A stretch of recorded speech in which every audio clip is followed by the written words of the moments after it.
Vitality is our ability to have spiritual, emotional, mental, and physical bliss. Some call it paradise. We call it a game. Hey all my Crimsonites, and welcome to the Crimson Cure channel, where we embrace our femininity, increase our womanly value, and celebrate our brothers. So join me on our feminine journey to learn, heal, and grow.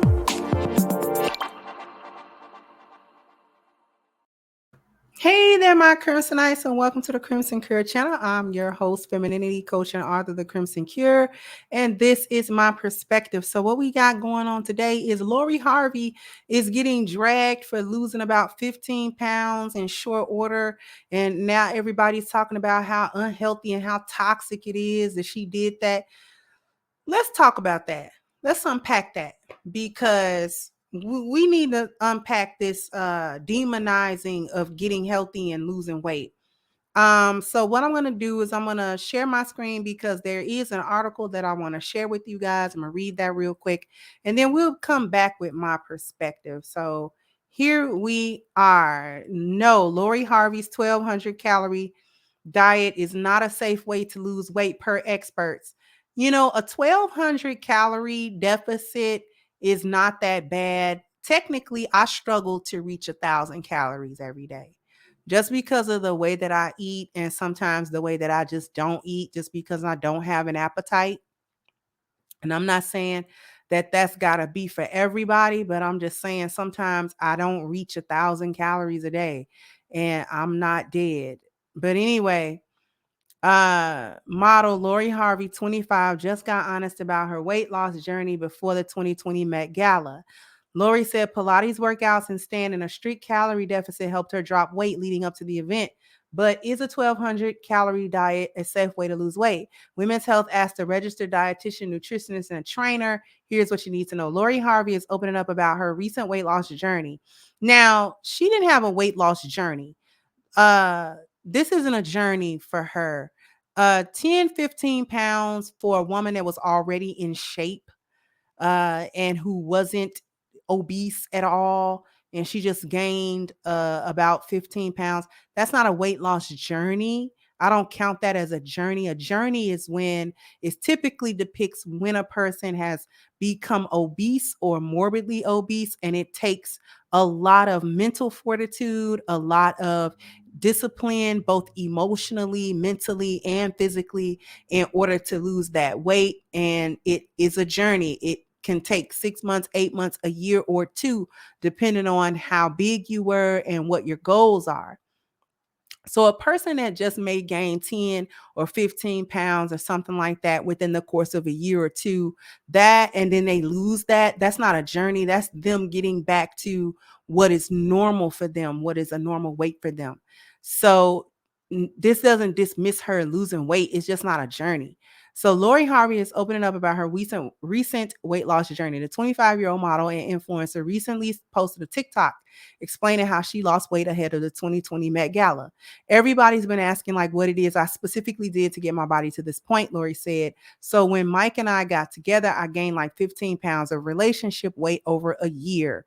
Okay. And every woman is familiar with relationship weight. We get happy, we get content, we start eating because we're happy.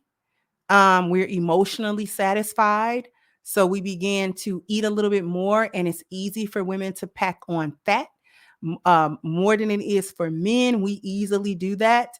And so it's not always about getting lazy with the man. It really comes from being happy. Lori continued, I've been consistently doing Pilates for like the last year. I've done it for a few years, but I've been really consistent the last year. And when I was trying to drop weight, I was working out like 5-6 times a week. And I would even do, for the first month and a half, I would even do 2-a-days, AKA twice daily workouts. Those second sweat sessions were usually cardio. Sometimes after a Pilates session, Lori said she would head to the gym and hop on the treadmill for 30 minutes. Other days, she'd do a sprint interval workout, go hiking, run up and down some stairs.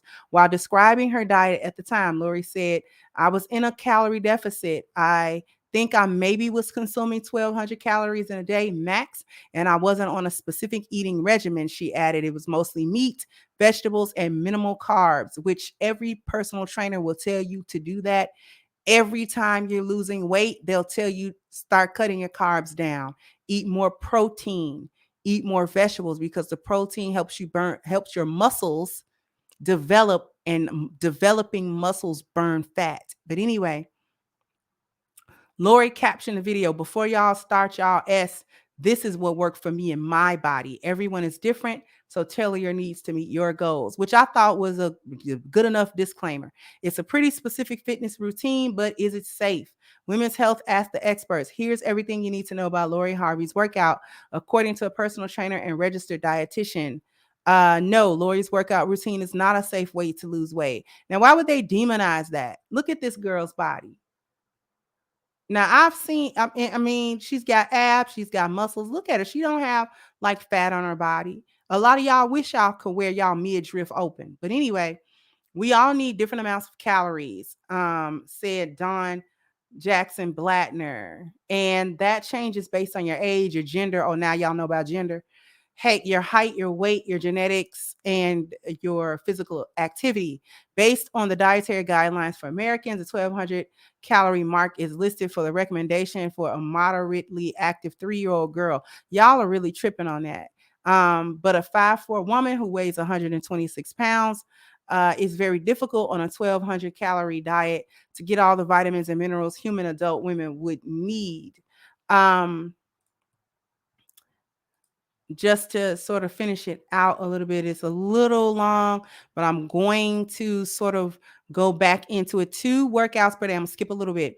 2 workouts per day is excessive. Kara Leota, CPT, co-founder of KK Sweat, says that doubling up your workouts is unnecessary if your goal is to lose weight. Plus, sticking to such a rigorous schedule means you would actually need to be taking in more calories instead of being on a calorie deficit. That's not to say it isn't safe to hit the gym twice in one day. It just depends on the kind of exercise you're doing. Lori's Pilates and cardio combo is extreme. At some point, you're going to overtax your muscles. But if you're sweating it out in a morning strength training class and cooling down the end of the day with a quick yoga session, then you should be good. Just make sure you're targeting different muscle groups and leaving plenty of time for your body to recover in between workouts. So I'm going to stop sharing. Here's the deal.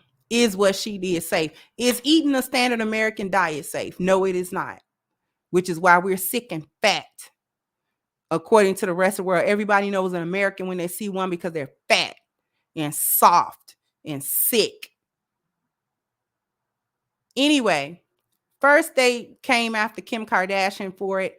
Now they're coming after Lori for it. First, this was something that they did to meet a specific goal in a specific amount of time. These women were trying to look their absolute fittest in order to show up at a MET Gala where they are going to be severely judged on how they look in their dresses and so forth.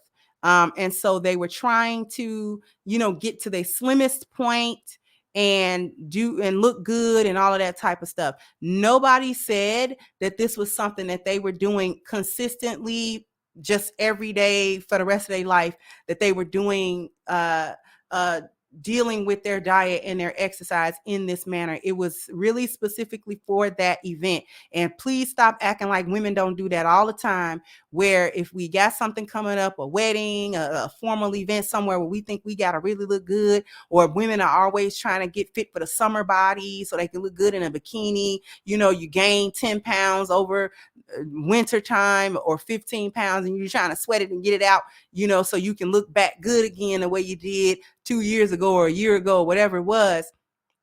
That is very common. But here's the issue. Why is the mainstream media speaking so heavily against this? Okay, what's the investment that they have in speaking and trying to demonize this? Basically, these women losing weight, whether they quote unquote call it extreme or not, goes against the fat positivity movement. I'm not even going to call it body positivity, because if it was body positivity, they'd be positive about these women's bodies no matter what they did to get to the weight that they did, because they're trying to be positive about fat women's bodies no matter what they did to get to the weight that they did. Nobody's criticizing that you were eating 3,000 calories a day. Nobody's criticizing that you don't do not one a day, let alone 2 a days. Nobody's criticizing that all of your meals come from Culver's, Wendy's, and McDonald's. Nobody's criticizing that, you know what I'm saying, you all you eat is carbs and refined sugar. Nobody's criticizing that. And everybody wants everybody to be like, oh, well, you know, just because she's fat doesn't mean that she's ugly. And it doesn't mean she doesn't love herself. Yes, it does. It does kind of mean that she don't love herself. Like it does kind of mean that something's going on with her where she's not really doing everything that she can to be as healthy as she possibly can be. And they like to go to the extreme, but everybody can't be a size 2. Everybody's not asking everybody to be a size 2. Nobody's asking women that every woman across the world got to be a size 2. Like nobody's saying that. Nobody's ever said that. Nobody's ever said that. But just because you're not a size 2 don't mean you need to be a size 22 either.